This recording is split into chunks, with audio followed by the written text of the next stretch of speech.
后来继续来看这个嘉义市区一间人家厝，半暝3点外火烧厝，一家口6个人秘去伫4楼顶等待救援。消防人员用分推车，把所有的人顺利救出来，家在拢平安。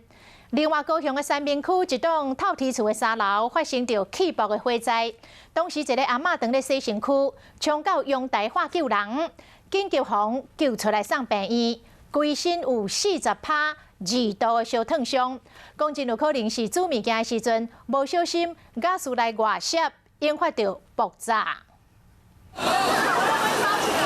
来到看这间透天厝大火烧，规间厝烧甲阴蓬蓬，消防队接到报案，赶紧来遮拍火。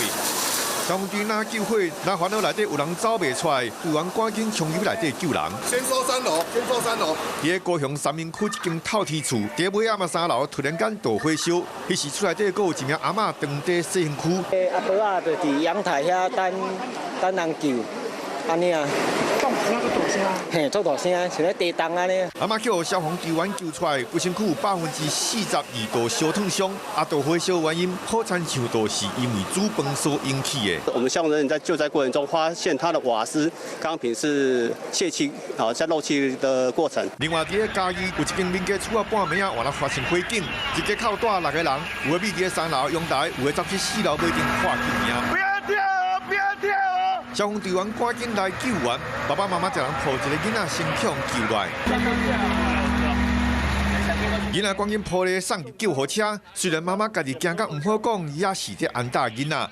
阿公阿妈落尾换来去救出来，一家口6个人拢总送去病院，好家在拢只是轻伤。若火警的原因，就要搁等候调查才会知。消防队咧呼吁，若是徛过无细意发生火灾，就要先走去有窗仔门的房间。用面巾或者生米皮将门窗踢掉咧，安尼烟唔则清袂入来，才会当有机会等候救援。